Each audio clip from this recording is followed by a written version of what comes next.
નમસ્કાર, હું છું કેતલ અને આપ જોઈ રહ્યા છો CV24.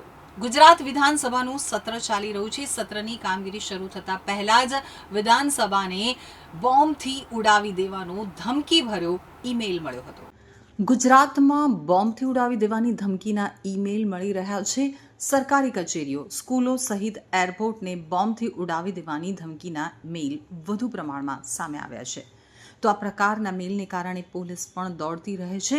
ત્યારે ગુજરાત વિધાનસભાનું સત્ર ચાલી રહ્યું છે અને સવારે સત્રની કામગીરીની શરૂઆત થતાં જ વિધાનસભાને બોમ્બથી ઉડાવી દેવાની ધમકી મળતા ચકચાર મચી જવા પામી હતી. પોલીસે વિધાનસભામાં ચેકિંગ શરૂ કર્યું હોવાની માહિતી મળી છે. ગુજરાત વિધાનસભાનું બજેટ સત્ર ચાલી રહ્યું છે. આજે સત્રનો 20મો દિવસ છે. સવારે સત્રની શરૂઆત થતાં જ વિધાનસભાને બોમ્બથી ઉડાવી દેવાની ધમકી ભર્યો ઈમેલ મળ્યો હતો. આ મેલ ઉપર બોમ્બથી ઉડાવી દેવાની ધમકી આપવામાં આવી હતી. આ ધમકી મળતા જ પોલીસ દોડતી થઈ ગઈ. ડોગ અને બોમ્બ સ્ક્વોડની ટીમ દ્વારા તપાસ શરૂ કરવામાં આવી. તો સવારે વિધાનસભામાં ધારાસભ્યો પહોંચ્યા હતા અને 9 વાગે સત્રની શરૂઆત થવાની હતી. પરંતુ આ ધમકી મળતા જ પોલીસે તમામને બહાર મોકલી દીધા હતા અને ચેકિંગ શરૂ કર્યું હતું.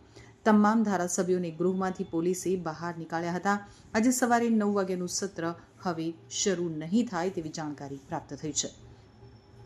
ઉલ્લેખનીય છે કે 16 ફેબ્રુઆરી 2026થી શરૂ થયેલું બજેટ સત્ર 23 દિવસ એટલે કે 25 માર્ચ સુધી ચાલશે. બજેટ સત્રની 26 બેઠક યોજાશે. ગઈકાલે યુસીસી વિધેયક ગૃહમાં લાવવા અંગે કામકાજ સલાહકાર સમિતિની બેઠકમાં ચર્ચા થઈ હતી અને કયા દિવસે ગૃહમાં રજૂ કરવું તે મુદ્દે વિચારણા કરવામાં આવી હતી, જેમાં 25 માર્ચની તારીખ નક્કી કરવામાં આવી છે. દેશમાં અલગ અલગ રાજ્યોમાં અને અલગ અલગ શહેરોમાં આવી રીતે ઈમેલ, ધમકીભરી ઈમેલ આવતા હોય છે અને આપને પણ ખબર છે કે છેલ્લા 1-2 મહિનાથી આ પ્રકારની બોમ્બથી ઉડાવવાનો ઈમેલ્સ આવી રહી છે. આ દિશામાં Ahmedabad cyber crime, cyber centre of excellence and cyber cell વિભાગ આ બાબતમાં ઊંડાપૂર્વક તપાસ કરી છે અને જે ઈમેલ મોકલનાર છે એને પણ આપણે અરેસ્ટ કરવામાં સફળતા મળી છે. એ સૌરભ વિશ્વાસ કરીને એક વ્યક્તિ હતો, એમને 1 માર્ચે અમે વેસ્ટ બેંગોલથી અરેસ્ટ કરવામાં આવેલું છે અને એના ઉપરથી આપણે ઘણી બધી માહિતી મળી છે. એ રીતે ઈમેલ એકાઉન્ટ્સ એ ભાડે પર લેતો હતો અને ધમકીભરી ઈમેલ્સ જુદા જુદા રાજ્યોમાં અને જુદા જુદા શહેરોમાં મોકલતા હતા. એ જ પ્રકારની આજે રોજ ગુજરાતમાં વિધાનસભા બાબતમાં અને બાકીના જે સ્કૂલો બાબતમાં પણ એ ધમકીભરી ઈમેલ મોકલવામાં આવેલી છે.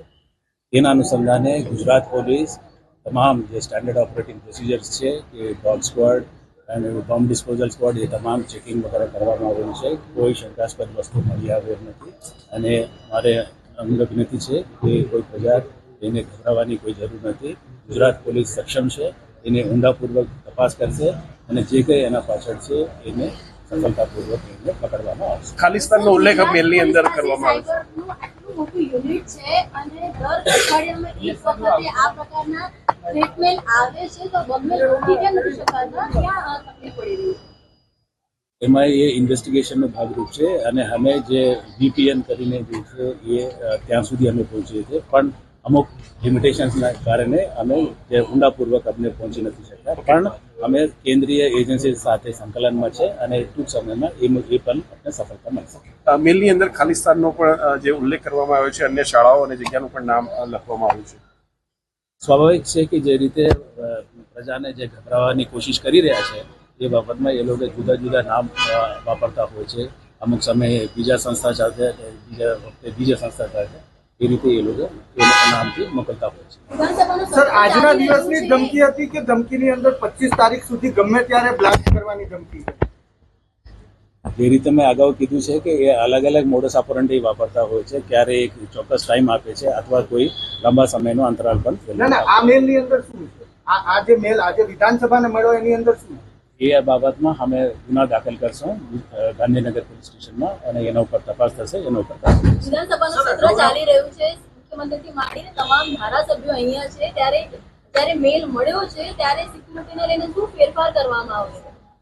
સિક્યુરિટી પહેલેથી જ આપણે વિધાનસભા સંકુલનું જે સ્ટાન્ડર્ડ ઓપરેટિંગ પ્રોસિજર છે અને એ પ્રમાણે જ આપણા માણસો તૈનાત હતા. એને પણ અમે રિવ્યૂ કર્યું છે અત્યારે અને આવતા દિવસોમાં કે એને સુધારા વધારા કરવાની જરૂર પડે તો અમે એ સર, IPL નો ફર્સ્ટ શેડ્યુલ પણ ડિક્લેર થઈ ગયું છે. એમાં શું તપાસ થઈ છે અગાઉના મેલ મળેલા ધમકીઓમાં સ્કૂલોમાં મેં કીધું છે એક માણસને અમે પકડ્યું છે, અરેસ્ટ કર્યું છે. હાલની તબક્કામાં પણ એ ટ્રાન્ઝિટ વોરંટ ઉપર છે અને બીજા રાજ્યોએ એમને લઈ ગયા છે, એમને અરેસ્ટ કરવાની બાકી છે. Sir, IPL